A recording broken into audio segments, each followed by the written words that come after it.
En 1898, Edward Lee Thorndike publicó un libro titulado Inteligencia animal, estudio experimental de los procesos asociativos en los animales. Este libro era el resultado de la tesis doctoral que había defendido en la Universidad de Columbia. El libro de Thorndike ha constituido una contribución esencial a la construcción de la psicología como ciencia experimental en el siglo XX. Sus aportaciones han sido básicamente de dos tipos.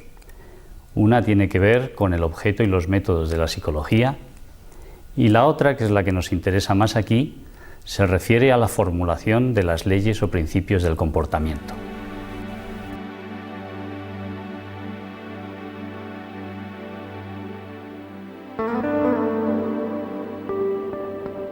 Con Thorndike culmina la revolución darwinista de mediados del siglo XIX, al aceptarse de hecho que la vida mental era también producto de la evolución orgánica y que por tanto podía estudiarse en el laboratorio de forma controlada utilizando diversas especies animales. El desarrollo del comportamiento de los animales para la resolución de problemas se concibió como una capacidad adaptativa que reflejaba el potencial intelectual, de forma tal que la capacidad de aprendizaje se utilizó como el mejor indicador de las destrezas inteligentes.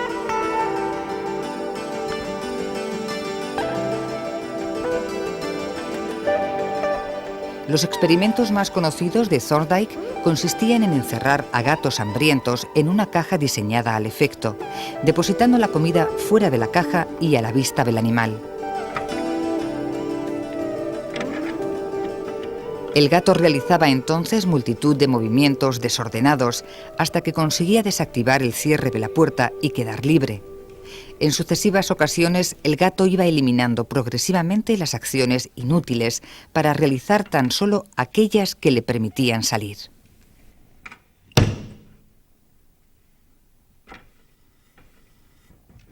La capacidad de aprendizaje se redujo con Thorndike a una medida cuantitativa.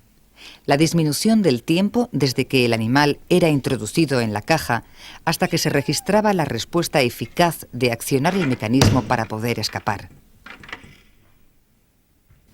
El tiempo que tarda el animal en salir de la caja se denominó técnicamente latencia de la respuesta.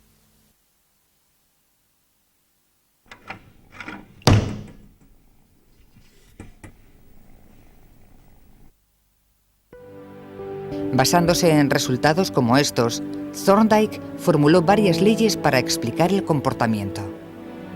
De entre ellas, sin duda la más conocida es la ley del efecto. De varias respuestas dadas en una misma situación, las que van acompañadas o seguidas de cerca por la satisfacción del animal quedarán en igualdad de condiciones más sólidamente conectadas con la situación, de forma que cuando ésta vuelva a ocurrir, tendrán más probabilidades de volver a producirse.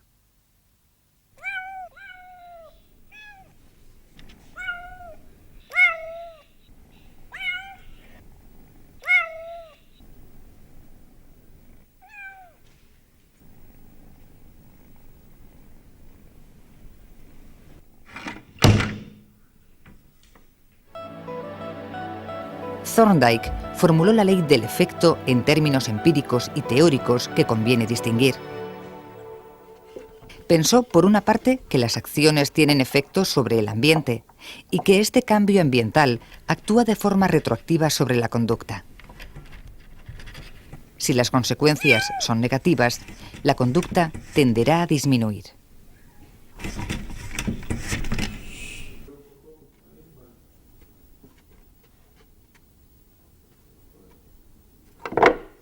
Si las consecuencias de esa acción son positivas, la conducta tenderá a repetirse en el futuro.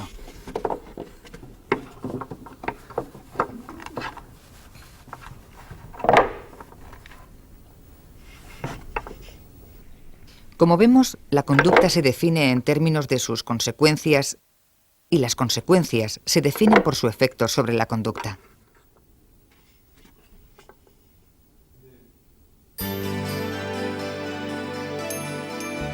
Este aspecto de la ley del efecto ha sido motivo de amplios debates a causa de su circularidad. Para salvar este problema se han ofrecido diferentes alternativas. Quizá la más importante y mejor conocida sea la propuesta de Clark Leonard Hall, el psicólogo más influyente de los años 40 y 50. Hall pensó que las consecuencias de la conducta no fortalecían la conducta misma, sino que actuaban a través de un mecanismo motivacional interpuesto: la reducción del impulso.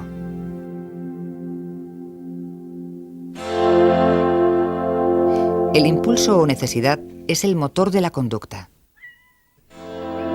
La conducta se fortalece por las consecuencias solo si éstas son capaces de reducir en parte ese estado de necesidad. Cuanto mayor sea la reducción del impulso, mayor será el aprendizaje. La introducción de variables motivacionales salvó la naturaleza circular en la definición original de la ley del efecto, pero trasladó la explicación del reforzamiento a constructos alejados de la relación de la conducta con el reforzador. Se han propuesto otras soluciones al problema de la circularidad en la ley del efecto. Algunas de ellas tan ingeniosas como la de Hall, pero diametralmente opuestas. Entre ellas cabe destacar la del psicólogo norteamericano Burrus Frederick Skinner.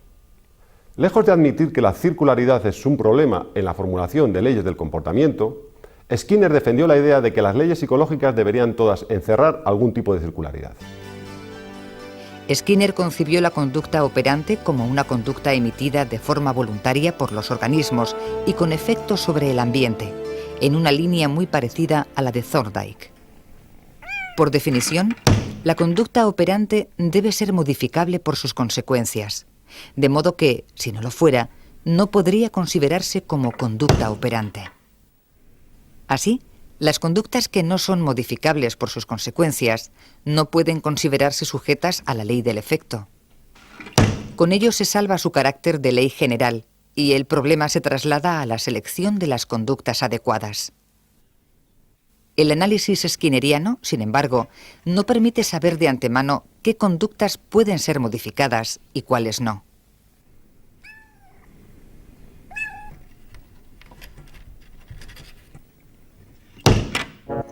A nivel empírico, décadas de investigación en esta línea con varias especies animales han demostrado que la mayoría de conductas que van seguidas de consecuencias positivas tenderán a producirse con mayor probabilidad en el futuro.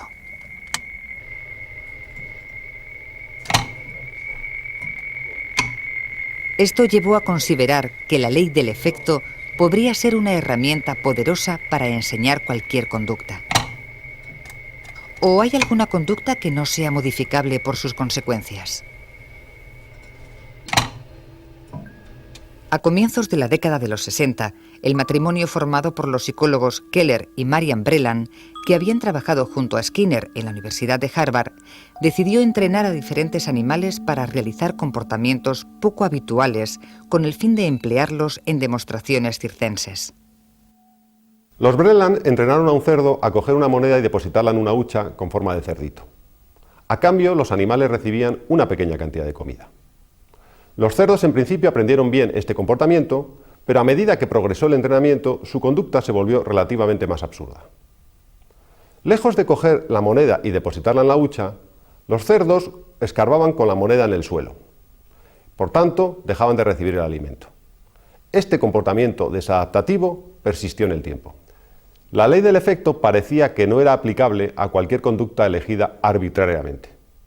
La conducta operante, sin embargo, debe ser por definición modificable por sus consecuencias.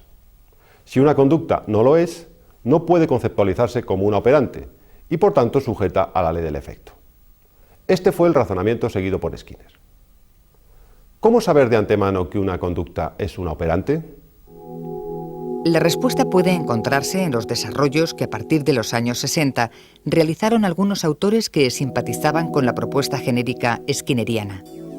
La explicación debía buscarse en las relaciones de la conducta con sus consecuencias, no en la intervención de otros procesos psicológicos.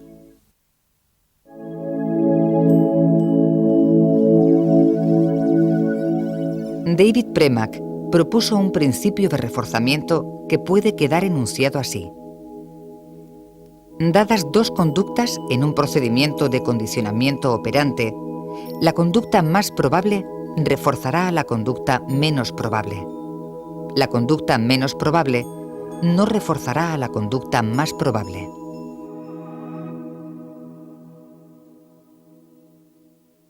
La probabilidad inicial de las conductas se determina a través de una línea base con acceso libre a las dos conductas. Supongamos, por ejemplo, que una rata tiene a su disposición una rueda de actividad y una botella con agua. Si la rata tuviera sed, emplearía gran parte del tiempo en beber y poco rato en correr. Para que el beber pueda reforzar al correr, se debería restringir el acceso a la bebida y solo facilitarlo si antes la rata ha girado unas cuantas veces la rueda. De esta forma, la conducta de correr aumentará en probabilidad futura.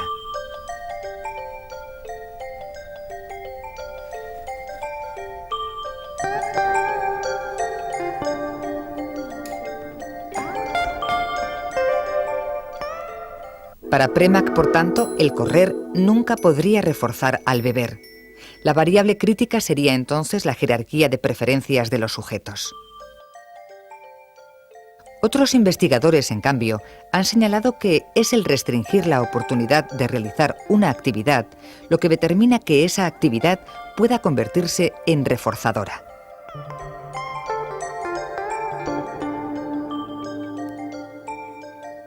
De hecho, si se restringiera la actividad de correr por debajo de su probabilidad relativa inicial, dicha actividad también podría convertirse en una respuesta reforzadora, aun cuando siguiera siendo menos preferida que la de beber.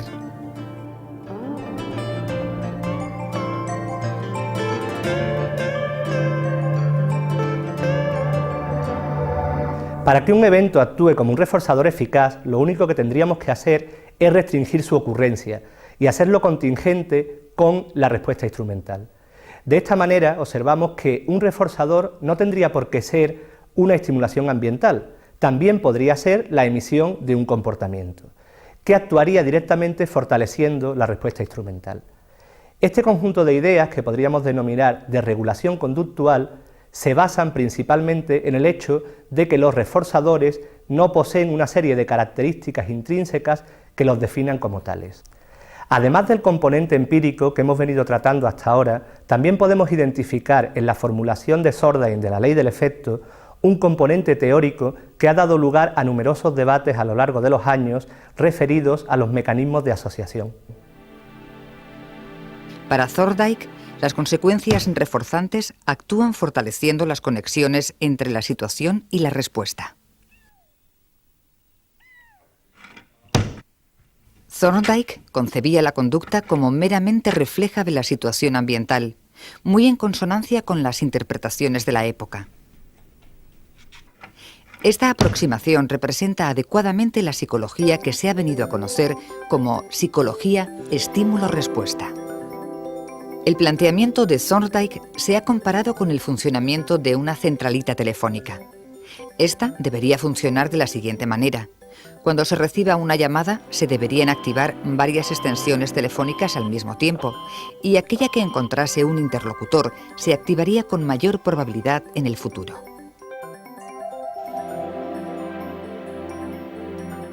Siguiendo con la analogía, la llamada a la central sería la situación ambiental antecedente.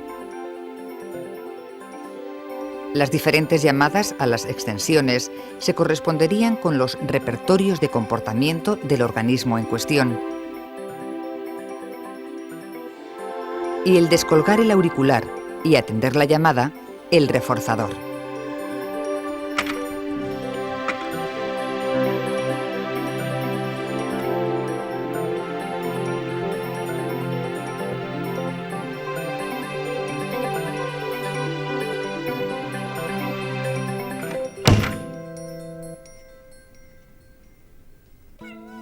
Según Thorndike, las respuestas que inicialmente se activarán con mayor intensidad serán las que prevalezcan por la filogenia en la especie animal estudiada en un orden jerárquico.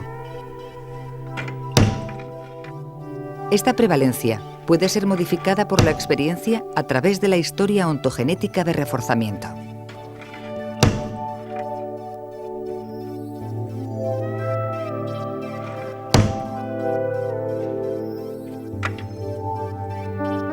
Es la interacción entre filogenia y ontogenia la clave para entender por qué las conductas pueden ser diferencialmente afectadas por la ley del efecto.